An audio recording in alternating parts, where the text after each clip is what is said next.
Assalamualaikum warahmatullahi wabarakatuh. Dalam kesempatan kali ini saya Siti Atia Suci Adinda Milenia akan menjelaskan relevansi penyelesaian konflik yang dilakukan Rasulullah SAW dalam perlindungan terhadap pengungsi, di mana saya mengambil studi kasus penindasan yang dilakukan Myanmar terhadap kaum minoritas Muslim Rohingya.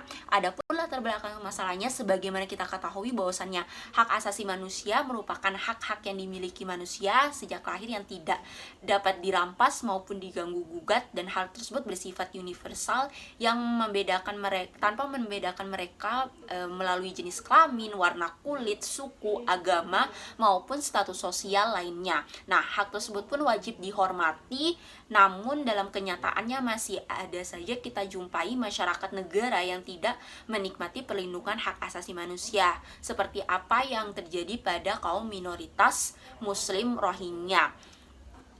Adapun makna dari pengungsi itu sendiri adalah seseorang yang terpaksa memutuskan hubungan dengan negara asalnya dikarenakan takut terhadap penindasan, sehingga Islam membawa konsep rahmatul lil alamin, di mana konsep tersebut itu termasuk konsep abstrak yang mengembangkan pola hubungan antar manusia yang pluralis, humanis, dialogis, dan toleran. Selain itu, konsep ini mengembangkan pemanfaatan dan pengelolaan alam dengan rasa kasih sayang. Sederhananya, maksud Islam rahmatul lil alamin adalah Islam sebagai rahmat bagi seluruh alam semesta. Nah, secara normatif, agama Islam memastikan terwujudnya kedamaian dan keselamatan seluruh umat manusia, dan orang muslim tidak lain adalah dengan mewujudkan nilai-nilai luhur Islam tersebut. Nah, oleh karena itu, upaya perlindungan manusia dan penghormatan harkat martabatnya pada era Rasulullah itu dianggap penting. Hal tersebut itu tidak terlepas dari tradisi dan budaya bangsa Arab itu sendiri. Nah, penggunaan beberapa istilah seperti al-ijarah, yaitu perlindungan, itu tuh udah menunjukkan bahwasannya ide perlindungan kemanusiaan itu sudah ada sejak masa Rasulullah. Sehingga pada era sekarang ini menjadi tugas pokok bagi UNHCR. Nah, syariat Islam juga menghadirkan prinsip-prinsip kemanusiaan seperti persaudaraan, persaudaraan, kesetaraan, serta toleransi. Syariat Islam pun telah mengatur hukum bagi pencari suaka secara jelas dan rinci. Adapun tindakan yang dilakukan yaitu penolakan terhadap pencari suaka sangat dilarang dalam syariat Islam. Hal tersebut dapat kita lihat dalam Quran surat At-Taubah, di mana menuntut adanya pemberian perlindungan bagi pencari suaka baik yang muslim maupun non-muslim. Sehingga berdasarkan latar belakang masalah yang telah saya sampaikan, maka saya mengambil rumusan masalahnya adalah bagaimana relevansi penyelesaian konflik Nabi Muhammad SAW dalam perlindungan terhadap pengungsi. Selanjutnya saya akan masuk ke dalam pembahasan, di mana pembahasan pertama saya akan menjelaskan tentang pencari suaka dan hukumnya dalam syariat Islam. Sebagaimana kita ketahui bahwasannya suaka adalah penganugerahan perlindungan dalam wilayah suatu negara kepada orang-orang dari negara lain yang datang ke negara yang bersangkutan karena menghindari pengejaran atau bahaya besar seperti penindasan yang dilakukan oleh suatu rezim di negaranya. Nah, suaka itu mencakup beberapa aspek, termasuk prinsip non-refoulement, di mana hal tersebut izin untuk tetap tinggal di wilayah negara pemberi suaka dan perlakuan sesuai dengan standar kemanusiaan. Nah, prinsip non-refoulement itu diatur dalam pasal 33 Konvensi Pengungsi pada tahun 1951 yang menyatakan bahwa tidak ada satupun dari negara-negara yang mengadakan perjanjian itu akan mengusir atau mengembalikan seseorang pengungsi dengan cara apapun, walaupun ke perbatasan wilayah-wilayah yang dimana kehidupan atau kebebasannya itu terancam oleh suku, agama, kebangsaan, keanggotaan pada kelompok sosial tertentu atau pada politiknya. Nah, pencari suaka adalah status yang diakui oleh hukum internasional maupun nasional. Nah, seorang pencari suaka itu telah diakui dan menerima kewajiban serta hak-hak yang ditetapkan. Perlindungan pengungsi terkait dengan perlindungan hak asasi manusia pada umumnya. Sehingga setiap negara itu memiliki atau mempunyai tugas untuk memberikan perlindungan internasional sebagai kewajiban yang dilandasi oleh hukum internasional bagi negara-negara yang telah meratifikasi maupun menandatangani konvensi pengungsi pada tahun 1951. Wajib baginya untuk menerima para pencari suaka tersebut. Dan oleh karena itu, negara tujuan pencari suaka tidak boleh melanggar prinsip mengenai larangan pengusiran atau pengambilan yang biasa disebut dengan non-refoulement yang sudah menjadi hukum kebiasaan internasional. Adapun hak asasi manusia dalam syariat Islam itu tidak hanya diakui tapi dilindungi sepenuhnya sebagai salah satu pilar dari bangunan Islam itu sendiri. Nah, prinsip ini secara tegas telah digariskan dalam Al-Qur'an, antara lain dalam surat Al-Isra ayat 70, di mana ayat tersebut itu mengekspresikan bahwasannya manusia memiliki karomah, yaitu kemuliaan. Dalam Islam terdapat beberapa syarat bagi pencari suaka agar mendapatkan suaka tersebut, di mana pertama, pencari suaka itu berada di negara Islam atau wilayah yang tunduk kepada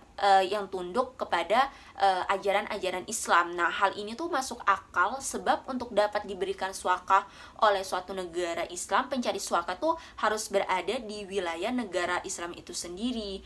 Nah, mencakup di mana syariat Islam itu ditetapkan dan orang yang menghuninya itu baik muslim maupun non-muslim. Dalam Al-Quran pun telah dijelaskan syarat bagi negara tujuan pencari suaka yang tertera pada Quran surat Al-Hasyr ayat 9, di mana ayat tersebut itu terlihat 5 prinsip utama yang terkait suaka dan tata cara penanganan serta perlakuan terhadap pengungsi. Salah satunya kaum muslim sebatasnya itu bersikap senang dan welcome terhadap para pencari suaka dan tidak boleh melakukan pengusiran terhadap pencari suaka tersebut. Nah, ayat tersebut itu membuktikan bahwasannya adanya suaka teritorial. Adapun penolakan terhadap pemberian perlindungan bagi pencari suaka itu dilarang baik muslim maupun non-muslim, seperti apa yang telah saya jelaskan sebelumnya yang tertera dalam Quran surat At-Taubah ayat 6. Sehingga perlindungan terhadap pencari suaka itu telah lama diatur dalam syariat Islam. Hal tersebut itu dapat terlihat dalam perjanjian internasional pada masa Rasulullah, yaitu perjanjian Hudaibiyah, di mana salah satu perjanjian itu berbunyi warga Quraisy yang ingin pergi ke Madinah tanpa izin walinya itu harus dikembalikan. Akan tetapi jika warga muslim ingin ke Mekah tanpa izin walinya itu maka tidak harus dikembalikan. Secara tidak langsung dari perjanjian keempat, kedua kaum tersebut harus mendapatkan perlindungan. Hal tersebut sesuai dengan surat Al-Baqarah ayat 125. Nah, selanjutnya saya akan membahas tentang penindasan apa saja sih yang dirasakan kaum muslimin ketika dakwah secara terang-terangan pada tahun keempat kenabian, di mana pada awal dakwanya Nabi melakukan secara sembunyi-sembunyi. Akan tetapi Allah memerintahkan Nabi pada tahun keempat kenabian untuk melakukan dakwah secara terang-terangan. Hal tersebut mendapatkan respon yang negatif dari kaum Quraisy, di mana mereka tidak menerima ajaran yang dibawa Rasulullah, sehingga mereka melakukan penindasan bagi masyarakat Mekah yang mengikuti ajaran Rasulullah. Nah, dalam kitab Ar-Raqqil Maktum, Syekh Syafirur Rahman menceritakan bentuk penindasan dan siksaan pedih yang dialami sahabat. Dalam tindakan ini dapat kita lihat ketika Bilal disiksa oleh tuannya. Bilal ditaruh batu di atas dadanya dan Rasulullah, akhirnya ketidaktahanan Rasulullah menyaksikan penderitaan para sahabat dan kaum muslimin pun menyuruh kaum muslimin di Mekah untuk mencari suaka. Beliau khawatir kaum Quraisy itu akan semakin kejam dalam menyiksa dan menganiaya para sahabat kaum muslimin. Namun Raja Najasyi dengan kepintarannya akhirnya menghadapi kedua kaum muslimin dan kaum Quraisy. Dan ketika Najasyi mendengarkan pernyataan dari kedua suku ini, Raja Najasyi pun akhirnya mengusir kaum Quraisy karena mengganggu kaum muslimin. Nah, tindakan yang dilakukan Raja Najasyi itu merupakan etika dari negara tujuan terhadap pencari suaka yang tertera dalam Al-Quran surat Al-Hasyr ayat 9, di mana memperlakukan secara setara terhadap setiap pendatang yang mencari suaka tanpa membedakan berdasarkan pertimbangan ras, kekayaan, agama, atau yang lainnya. Adapun relevansi syariat Islam dengan Konvensi Pengungsi Internasional terhadap kasus minoritas Rohingya itu dapat kita lihat ketika konflik itu terjadi disebabkan oleh perbedaan agama dan etnis, di mana antara etnis minoritas Rohingya dengan mayoritas etnis Myanmar yang beragama Buddha. Muslim Rohingya pun merupakan salah satu etnis Muslim yang mendiami negara Burma tersebut. Nah, selain Muslim Rohingya, masih ada beberapa etnis Muslim lainnya yang hidup di Myanmar. Sangat disayangkan Muslim Rohingya itu tak termasuk dalam 137 etnis yang diakui oleh pemerintah Myanmar. Tidak adanya pengakuan ini tuh menyebabkan mereka tidak memiliki kewarganegaraan, kondisi secara hukum, dan masalah perbedaan etnis serta agama itu merupakan masalah yang sangat peka dan menyalut konflik-konflik terbuka, bahkan dapat menyebabkan intensitas kekerasan yang tinggi dengan menekan atau menelan banyak korban jiwa. Nah, pemerintah Myanmar pun melakukan penindasan terhadap etnis Rohingya dengan memperlakukan Muslim Rohingya secara tidak manusiawi. Sebagian besar itu Muslim Rohingya itu menjadi korban perdagangan manusia. Beratnya ujian yang diterima oleh negara kelahirannya akhirnya memaksakan kaum minoritas Rohingya itu untuk keluar dari Myanmar dan mencari suaka di negara lain. Bangladesh pun menjadi salah satu tujuan minoritas Muslim Rohingya dalam mencari suaka. Nah, selain dikarenakan dekatnya wilayah, Bangladesh terkenal dengan mayoritas penduduknya beragama Muslim. Hal tersebutlah yang menyebabkan etnis Muslim Rohingya mencari suaka negara tersebut. Bangladesh pun menerima dengan tangan terbuka bagi pengungsi minoritas Rohingya pada tahun 2019.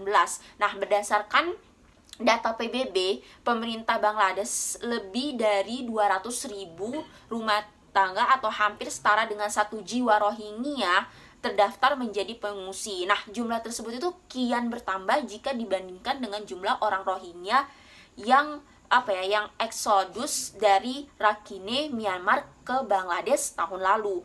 Nah, dari studi kasus di atas itu dapat kita lihat bahwasannya hukum pengungsi internasional dan syariat Islam yang melarang negara tujuan pengungsi untuk menolak pengungsi adalah relevan. Sebagaimana kita ketahui bahwasannya Bangladesh itu bisa dikatakan tergolong negara yang miskin, sehingga akan susah memberikan bantuan terhadap Muslim Rohingya. Namun dikarenakan Bangladesh menandatangani Konvensi Pengungsi Internasional, maka Bangladesh itu harus siap memberikan suaka terhadap minoritas Muslim Rohingya di Myanmar. Sehingga dari apa yang saya paparkan dari latar belakang masalah, rumusan masalah, serta pembahasan sebelumnya, dapat disimpulkan bahwasannya dalam relevansi penyelesaian konflik Nabi Muhammad terhadap pencari suaka itu dapat kita lihat dari beberapa peristiwa yang terjadi pada zaman Rasulullah SAW. Nah, salah satunya adalah hijrah ke Habasyah. Nah, faktor yang mempengaruhi hijrah tersebut adalah penyiksaan yang terus-menerus yang dilakukan oleh kaum kafir Quraisy Mekah. Oleh karena itu Rasulullah pun memberikan perintah terhadap kaum muslimin untuk mencari suaka di Habasyah yang terkenal dengan rajanya yang adil terhadap masyarakatnya. Hal tersebut pun relevan dalam kasus kontemporer saat ini, di mana dalam hukum pengungsi internasional pada tahun 1951 yang mengatur tentang perlindungan terhadap pencari suaka, bagi negara yang telah menandatangani konvensi tersebut, maka harus memberikan perlindungan. Dalam kasus ini adalah etnis Muslim Rohingya yang mencari suaka ke Bangladesh. Maka negara Bangladesh tidak dapat menolak etnis tersebut. Nah, relevan dalam syariat Islam yang tertera pada Quran surat At-Taubah ayat 6. Mungkin sekian dari saya. Wabillahi taufiq wal hidayah. Wassalamualaikum warahmatullahi wabarakatuh.